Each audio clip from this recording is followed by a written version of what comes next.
جو حافظ لوگ تراویح کی اجرت لیتے ہیں نا، یہ حرام ہے، خوب سمجھ لو.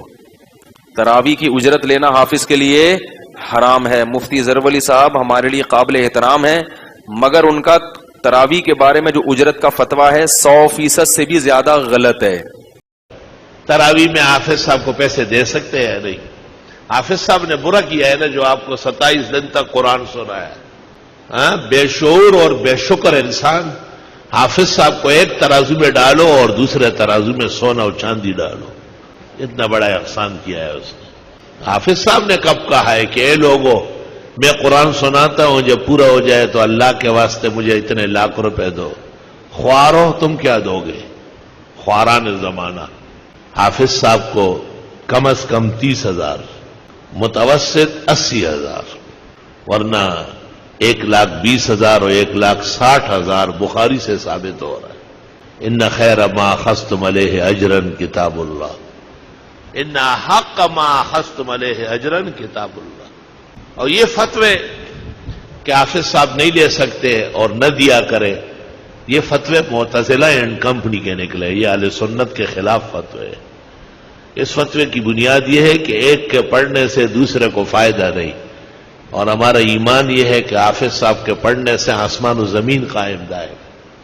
اس لیے میں نے آج سے 30 سال پہلے اپنے تمام مشائخ و اساتذہ کے ہوتے ہوئے اس مسئلے میں اپنا موقف ببانگ دہل لکھا ہے کہ حافظ قرآن تراویح میں طلبہ ختم قرآن کے بعد ہر طرح جس طرح ہو لینا اور دینا صرف جائز نہیں بلکہ وجوب کے درجے میں.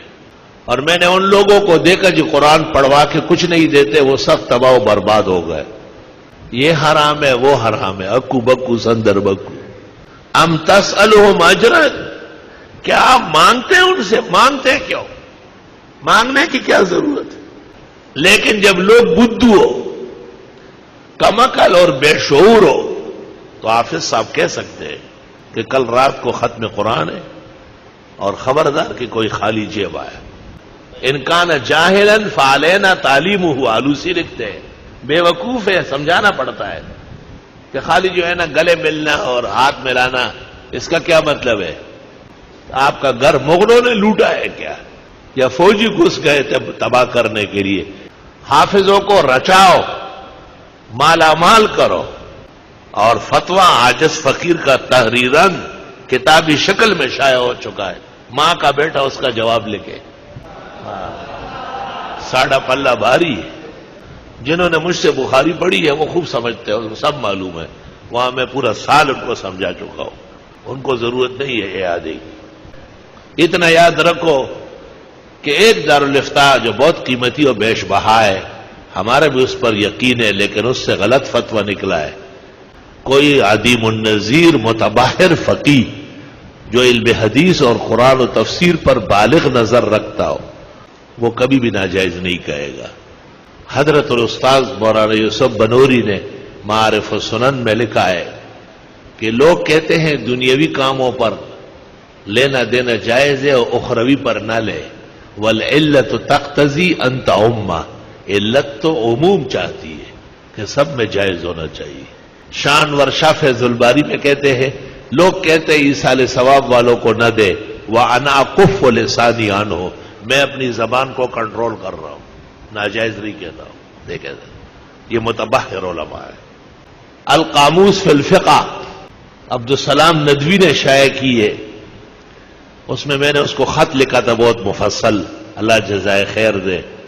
میرے خط کے اقتباسات پر فتویٰ جاری کیا ہے، اور اس نے لکھا ہے کہ لینے اور دینے والوں کے دلائل قوی ہے اور منع کرنے والوں کے دلائل پی کے کمزور بیکار ہے، فضول ہے. منع للخیر نو، درس، فتویٰ، پڑھانا، قرآن خوانی، تراویح مطلق سب غلط باتیں. جی حافظ قرآن کو نہ دے، الم تر کیف سے پڑھو. الم تر کیف قرآن نہیں ہے کیا؟ یہ تو قریب ہے کہ کلمہ کفر ہو جائے. الم تر کیف کون پڑھے گا؟ وہ بھی کوئی حافظ پڑھے گا. ہر ٹٹو اور بلو تھوڑا ہی مسلح پہ تراویح پڑھا سکتا ہے.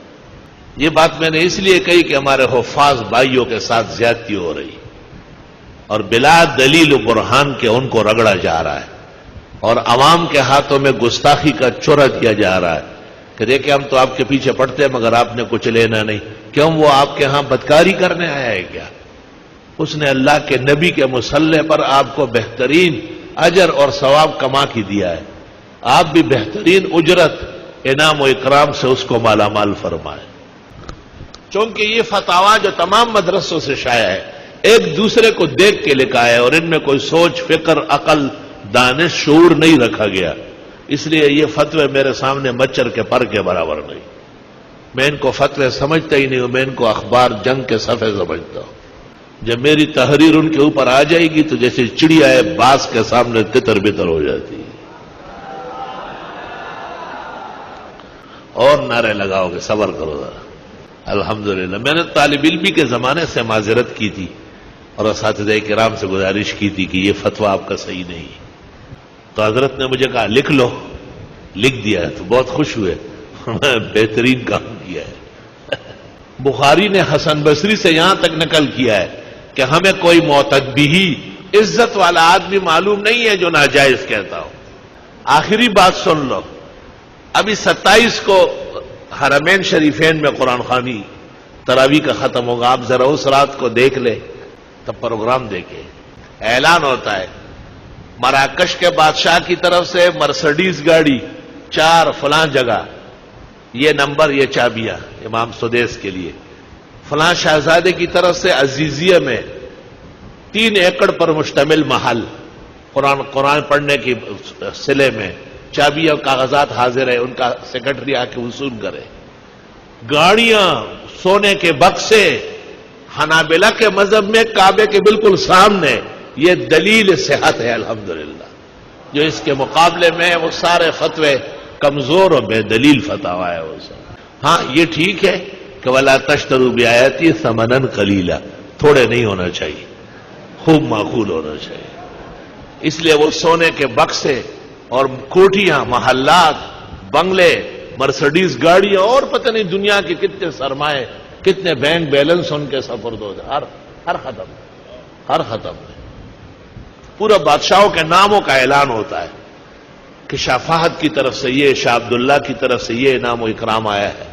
تو اللہ نے کیسے مالا مال کیا ہے. اور جو لوگ کہتے کہ یہ ناجائز وہ ناجائز، انہیں کتنی دقتیں پریشانیاں درپیش ہے. کیونکہ اس میں قرآن اور پڑھنے والے کی اہانت کا پہلو ہے اور اس میں قرآن اور پڑھنے والوں کی عظمت کا پہلو ہے. جو قرآن اور پڑھنے والوں کو عظمت دے گا اللہ اسے عظیم بنائے گا. اور زیادہ کچھ کہنے کی ضرورت نہیں کیونکہ یہ میرا فتویٰ و تحریر آپ کے حق میں ہے. اس کو ویسے بھی آپ آگے بڑھائیں گے. کتاب چھپی ہوئی موجود ہے احسن الرسائل. پہلے اس کا نام تھا فتویٰ بابت اکرام حافظ. پھر ایک رسالہ شائع ہوا جی ہاں دینی امور پر اجرت لینا جائز ہے. اور آج کل ہمایوں مغل نے 12 رسالوں میں شائع کیا ہے. اس کا نام ہے احسن الرسائل. کتابی شکل میں موجود ہے، عام مل رہی، بڑھ رہی. السلام علیکم جی دوستو، آپ نے دیکھا اور سنا شیخ مفتی ظہور علی خان رحمۃ اللہ علیہ کو کہ شیخ مفتی ظہور علی خان رحمۃ اللہ علیہ کیا بیان فرما رہے تھے.